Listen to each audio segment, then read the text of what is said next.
Shalom, bertemu kembali bersama dengan saya dalam Beji Nuru Channel.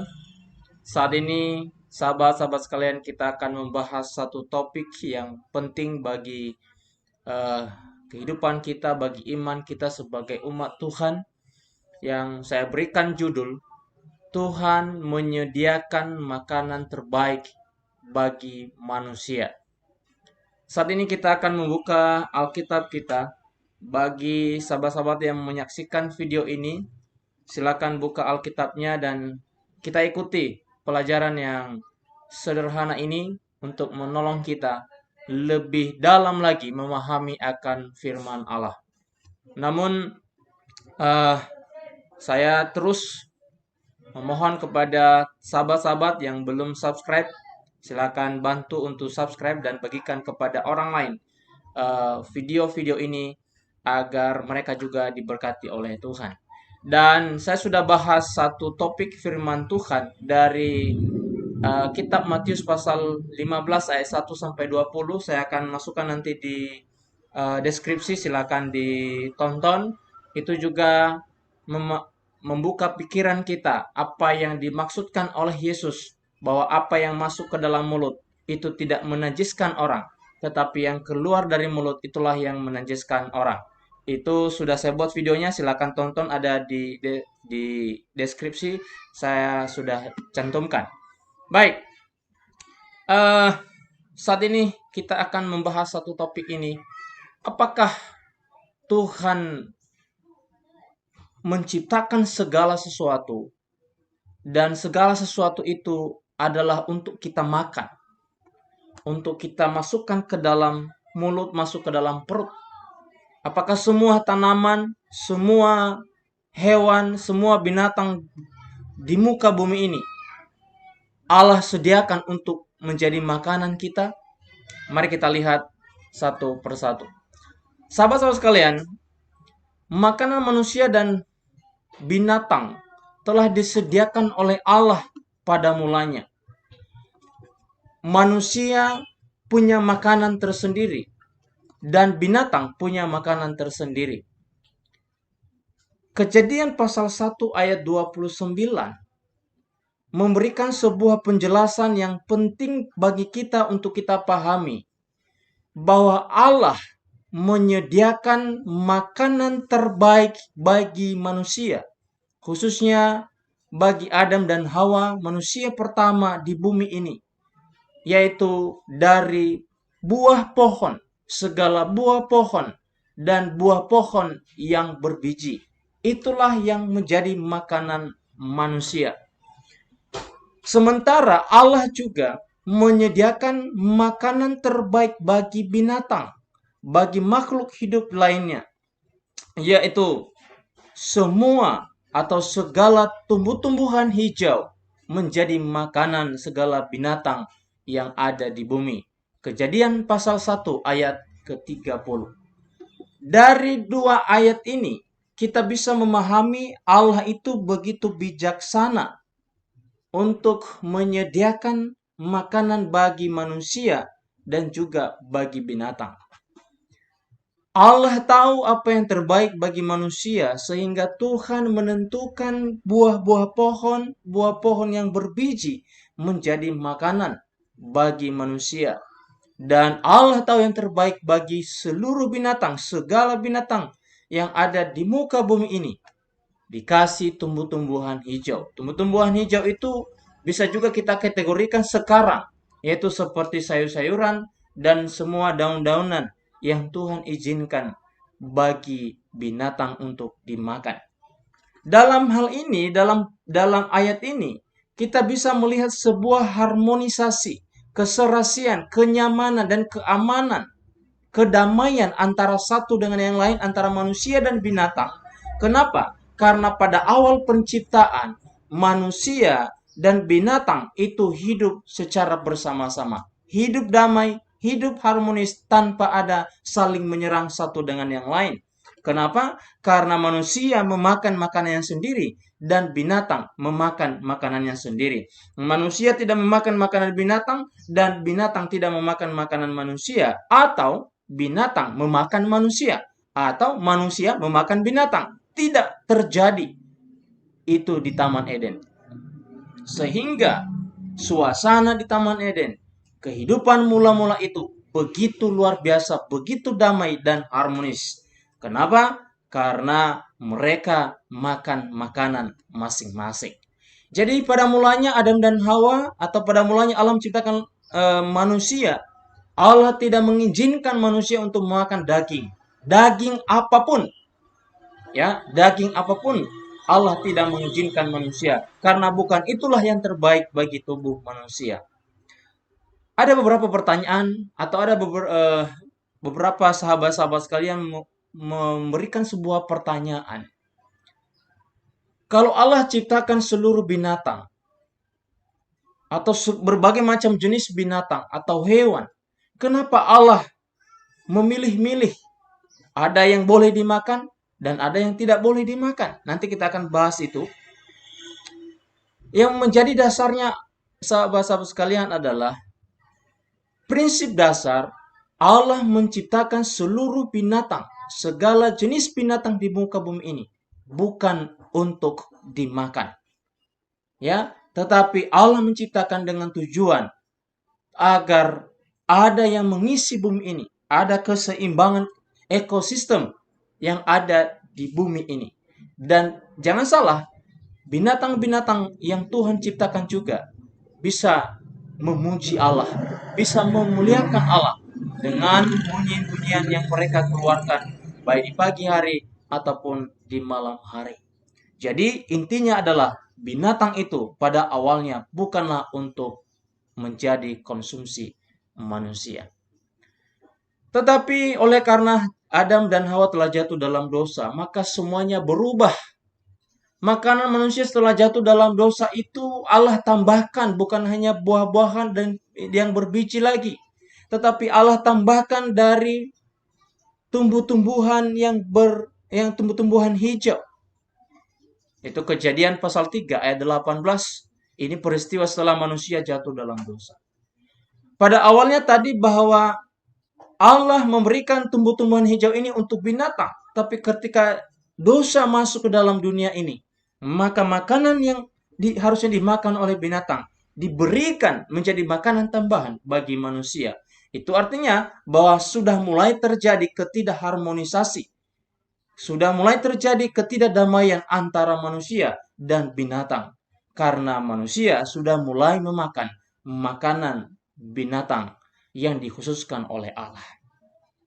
Saudaraku yang kekasih, dengan berjalannya waktu manusia semakin jahat dan semakin jahat. Hubungan antara manusia dan binatang pun semakin tidak baik. Maka kita akan lihat satu kisah yang terjadi ketika zaman Nuh. Allah melihat bahwa bumi ini kejahatan semata yang mereka lakukan. Tidak ada kebaikan di tengah-tengah dunia ini. Maka Allah memutuskan untuk mendatangkan air bah. Tetapi Nuh mendapatkan kasih karunia Allah. Maka Allah menyuruh Nuh untuk membuat bahtera. Tujuannya adalah agar barang siapa yang percaya kepada pemberitaan firman Allah dan masuk ke dalam bahtera, maka mereka akan mendapatkan keselamatan. Tetapi pada kenyataannya, tidak banyak orang yang masuk ke dalam bahtera. Dalam kisah itu, hanyalah Nuh, anak-anaknya, istrinya, dan juga ketiga menantunya. Hanya itulah yang masuk ke dalam bahtera dan diselamatkan pada saat air bah itu datang. Namun, sahabat-sahabat sekalian, sebelum air bah datang, ketika bahtera itu selesai dibentuk, dibangun oleh Nabi Nuh, maka Allah memerintahkan kepada Nabi Nuh agar Nabi Nuh membawa semua binatang-binatang itu untuk dipelihara hidupnya masuk ke dalam bahtera. Semua jenis binatang yang sudah diciptakan oleh Allah, yang besar sampai yang terkecil, dibawa oleh Nuh. Dengan kuasa Tuhan, Nuh bisa membawa semua itu dan selamat masuk ke dalam bahtera. Saudaraku yang kekasih, apakah semua binatang masuk ke dalam bahtera? Jawabannya ya. Mari kita lihat. Sebelum binatang itu masuk satu persatu, maka Allah memberitahukan kepada Nuh berapa pasang yang harus masuk ke dalam Bahtera berdasarkan identifikasi atau ciri-ciri pengelompokan setiap binatang itu. Jadi setiap binatang yang diciptakan oleh Allah masuk ke dalam Bahtera, tetapi jumlahnya yang berbeda. Jumlahnya yang berbeda. Perlu diperhatikan bahwa ketika Nabi Nuh, bangsa Israel belum ada. Karena banyak yang berkata bahwa istilah haram dan halal itu hanya untuk bangsa Israel. Ayo mari kita lihat Kejadian pasal 7. Di Kejadian pasal ke-7 atau di zaman Nuh, di zaman Bahtera itu, di zaman air bah itu, bangsa Israel belum ada. Masih ribuan tahun kemudian baru mereka muncul. Abraham pun belum ada. Lalu Allah berkata kepada Nuh, Nuh, masukkan semua binatang yang halal sebanyak 7 pasang. Itu artinya ada 14 ekor setiap jenis. Contohnya, kalau dia sapi, maka 7 pasang betina dan jantan atau jantan dan betina. Maka ada 14 ekor sapi masuk ke dalam Bahtera. Itu yang halal. Kambing juga demikian, 14 ekor, 7 jantan dan 7 betina. Kejadian pasal 7 ayat yang kedua. Dan di ayat yang sama, Kejadian pasal 7 ayat yang kedua, Allah juga menyuruh Nuh untuk membawa binatang yang haram ke dalam Bahtera. Berapa pasang? Hanya 1 pasang, yaitu betina, jantan dan betina. Contohnya, anjing ataupun babi. Babi dimasukkan juga ke dalam Bahtera untuk melanjutkan kehidupan, tetapi hanya 1 pasang. Jumlahnya sedikit, yaitu jantan dan betina. Pertanyaan yang penting adalah, mengapa Allah memerintahkan Nuh untuk memasukkan 1 pasang yang haram, sementara 7 pasang yang halal? Kenapa Allah membedakan antara yang haram dan halal, atau halal dan haram? Ini sangat penting untuk kita pahami. Kenapa? Karena Allah memasukkan seluruh binatang ke dalam Bahtera, baik yang haram maupun yang halal. Tujuan utamanya adalah untuk melanjutkan kehidupan, agar kehidupan binatang ini dapat dilestarikan setelah air bah. Artinya mereka tetap hidup setelah air bah. Tetapi bagi yang halal, bagi binatang yang halal, Allah berikan perbedaan. Allah perintahkan untuk dimasukkan ke dalam Bahtera sebanyak 7 pasang. Kenapa? Karena setelah air bah, ya, apa yang dimakan oleh keluarga Nuh? Tidak ada, sebab tumbuh-tumbuhan hijau belum ada yang bagus, belum ada yang segar, karena semuanya telah mati. Maka Allah izinkanlah Nuh untuk memakan daging binatang, tetapi bukan yang haram yang 1 pasang tadi, tetapi yang halal yang 7 pasang. Logikanya begini, sahabat-sahabat sekalian. Kalau Allah mengizinkan makan yang haram, hanya 2 ekor, jantan dan betina. Kalau dimakan salah satu di antaranya, maka apakah ada generasi? Tidak ada. Kalau dimakan jantan, otomatis betinanya tidak akan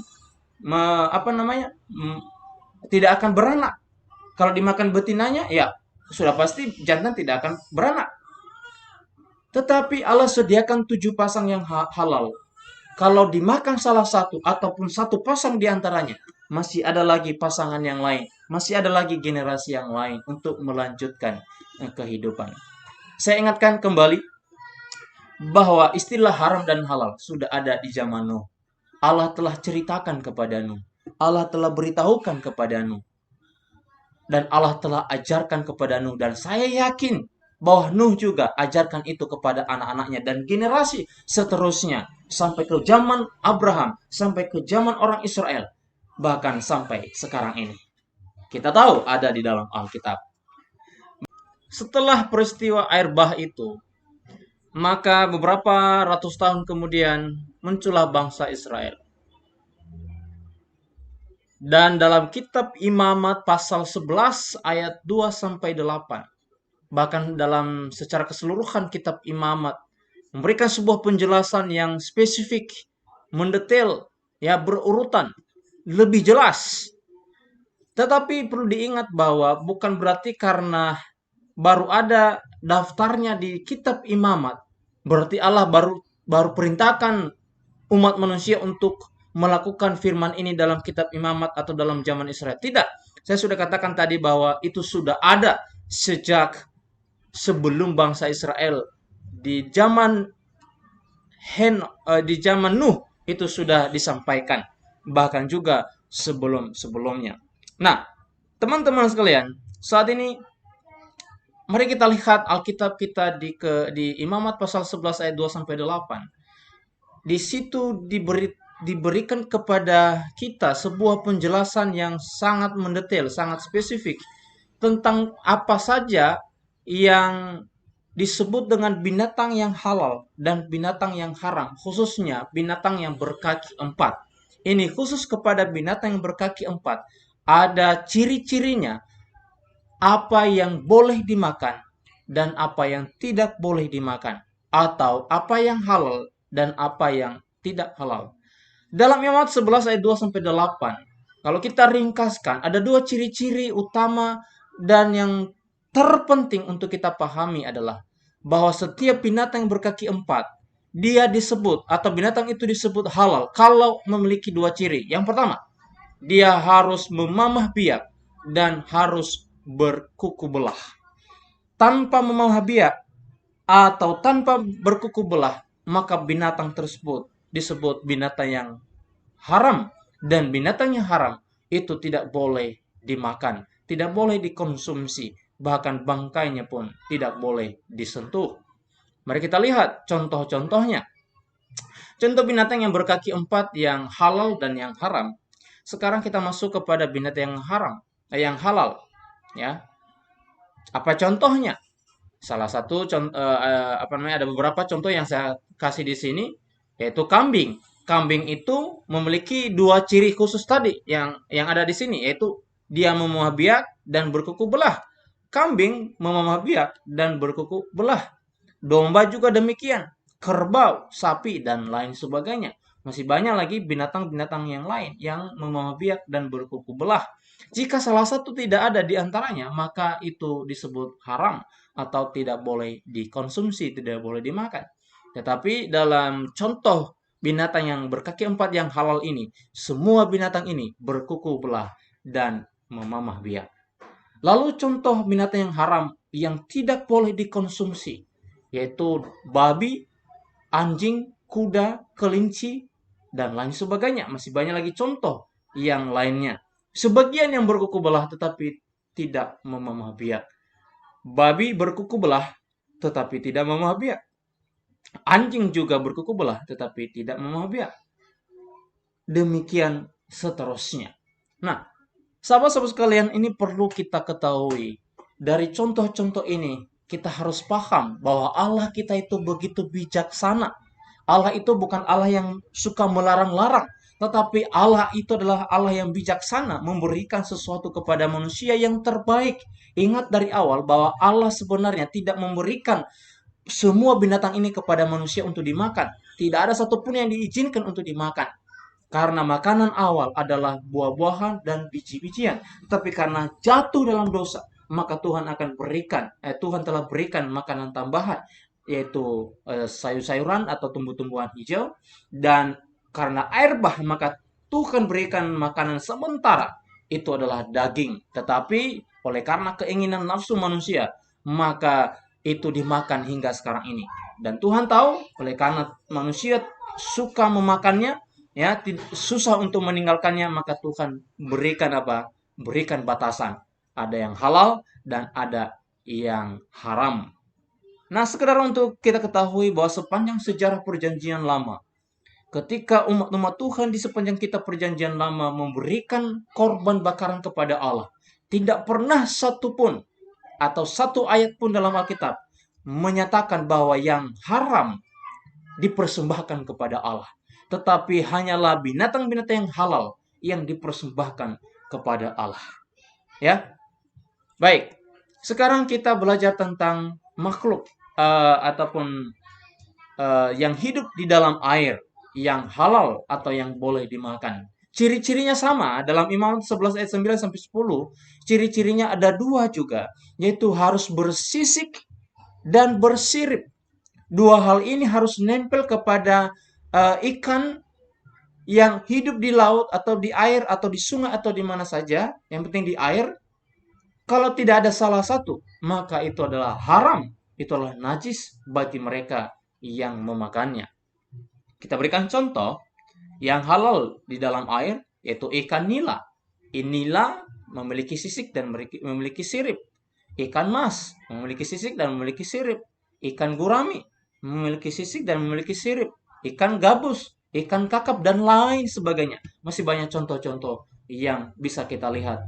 Ya, bisa saja satu tempat berbeda dengan tempat yang lain karena berbagai macam jenis ikan ada di muka bumi ini. Semua ikan ini bersisik dan bersirip, maka itu halal, boleh untuk dimakan.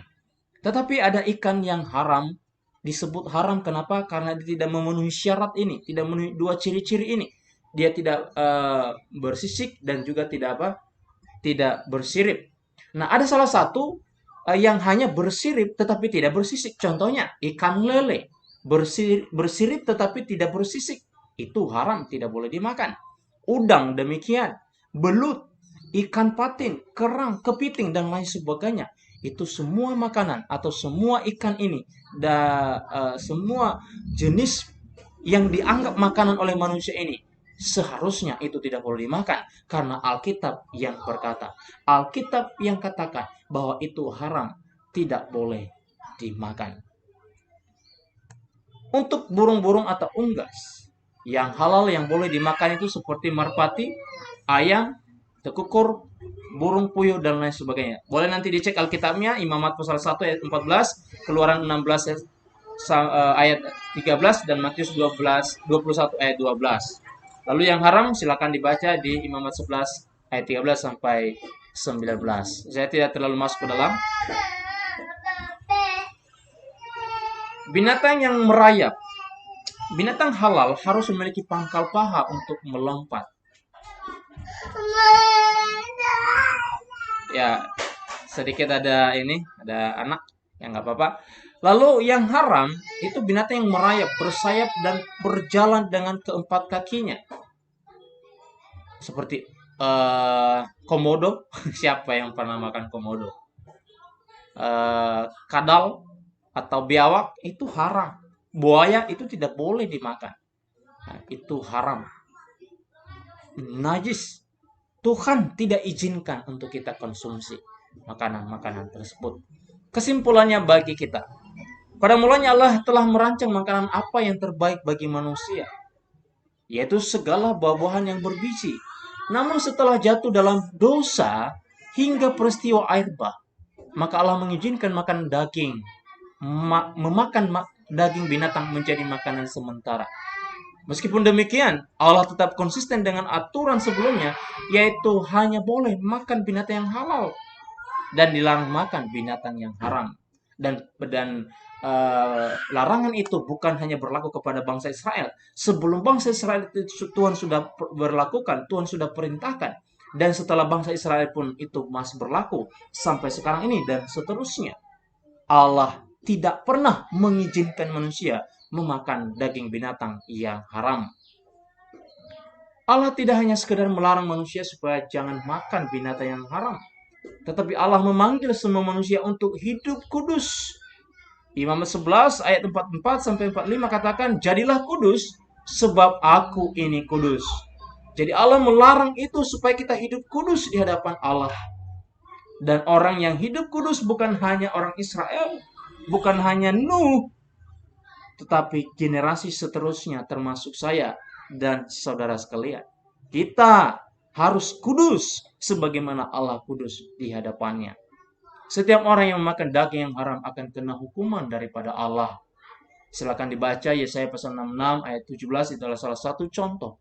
Ketika orang menyembah berhala, mereka memakan daging babi, mereka memakan tikus, Tuhan katakan engkau akan kuhukum. Allah mendatangkan hukuman bagi mereka.